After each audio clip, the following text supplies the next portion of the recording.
सबसे पहले तो मैं आपके माध्यम से सदन के सभी दलों के मैंने जितने भी हमारे सम्मानित सदस्य हैं उनके प्रति आभार व्यक्त करना चाहता हूं कि ऑपरेशन सिंदूर की जो शानदार कामयाबी हासिल हुई है उस पर चर्चा करने के लिए आज सदन पूरी तरह से तैयार है।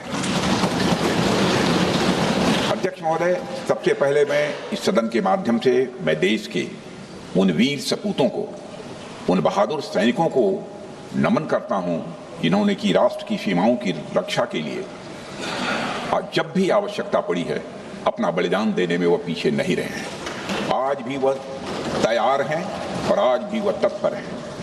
साथ ही मैं उन सैनिकों की स्मृति को भी अध्यक्ष महोदय नमन करता हूं जिन्होंने की भारत की एकता और अखंडता सुनिश्चित करने के लिए अपना सर्वस्व बलिदान कर दिया। मैं पूरे देश की तरफ से सेनाओं के सभी जवानों के प्रति कृतज्ञता व्यक्त करता हूं। अध्यक्ष महोदय, आज मैं आपकी अनुमति से ऑपरेशन सिंदूर से जुड़े कुछ महत्वपूर्ण तथ्यों और विषयों को सदन के समक्ष रखने के लिए यहां खड़ा हूं।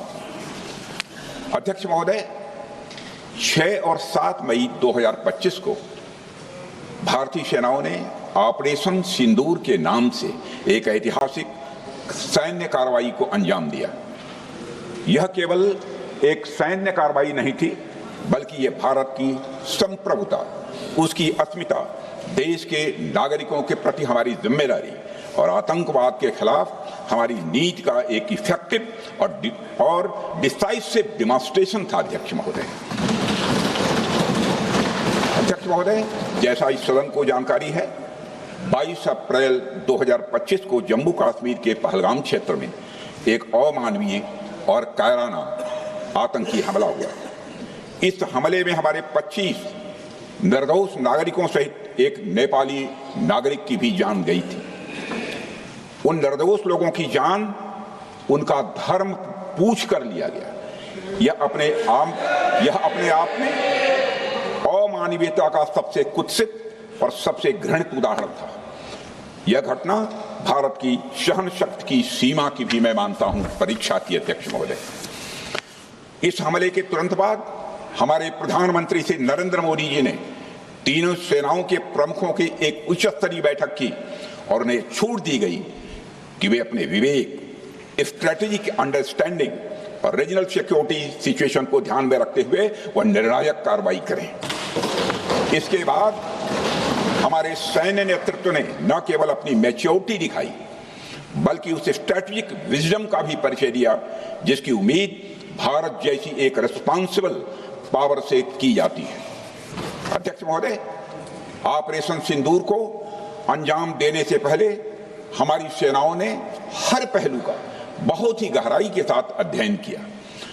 हमारे पास कई विकल्प थे, लेकिन हमने उस विकल्प को चुना जिसमें आतंकवादियों और उनके ठिकानों को अधिकतम नुकसान पहुंचे और जिसमें पाकिस्तान के आम नागरिक को कोई क्षति न होने पाए, इस बात की भी हम लोगों ने चिंता की।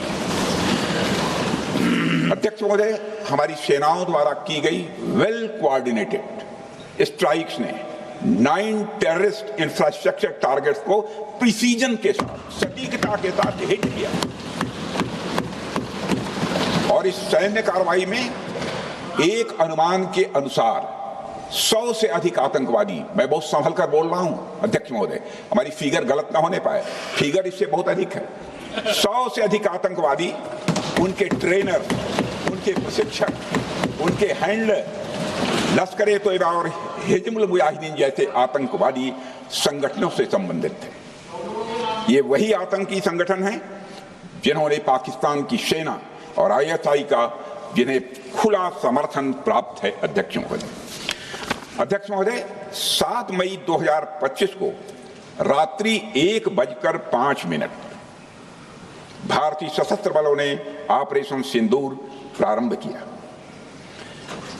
जिसमें पाकिस्तान और पाक ऑक्युपाइड कश्मीर में भारत के खिलाफ आतंकी गतिविधियों से जुड़े 9 स्थानों को निशाना बनाया गया।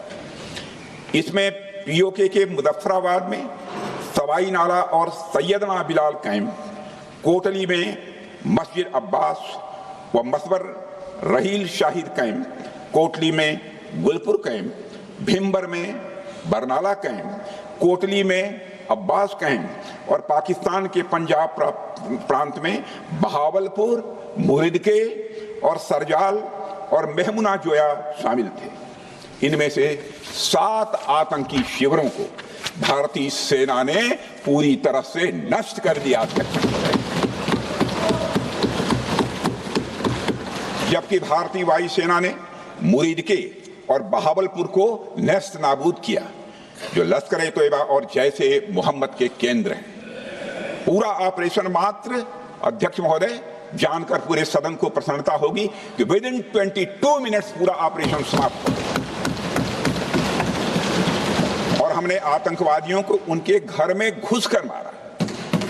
सशस्त्र बलों ने हमारी माताओं और बहनों के सिंदूर का बदला लिया और प्रत्येक भारतीय इस भावना से ओत-प्रोत हो गया। अध्यक्ष महोदय, मैं चाहूंगा कि पूरा सदन एक बार हमारे सेना के बहादुर जवानों के शौर्य और पराक्रम का। अध्यक्ष महोदय, यह सिंदूर की लाली शौर्य की कहानी है। यह सिंदूर की लाली शौर्य की कहानी है, भारत के मस्तक पर वीरता की निशानी है।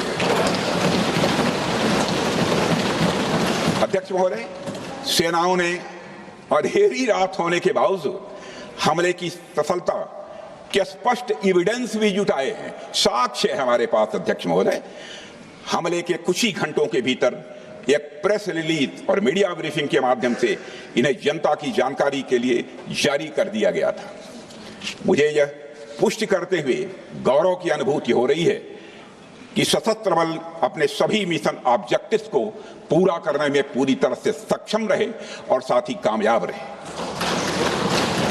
अध्यक्ष महोदय, 7 मई 2025 को हमले माने 1:35 के तुरंत बाद भारतीय डीजीएमओ ने हॉटलाइन संदेश के माध्यम से पाकिस्तान के डीजीएमओ यानी डायरेक्टर जनरल मिलिट्री ऑपरेशन से संपर्क किया और टेरर इंफ्रास्ट्रक्चर के खिलाफ हमारे हमले के रेशनल और मेथोडोलॉजी के बारे में पूरी जानकारी दी और यह तथ्य भी बताया ये हमले एस्केलेटरी नेचर वाले नहीं थे, माने इसको हम आगे नहीं बढ़ाना चाहते।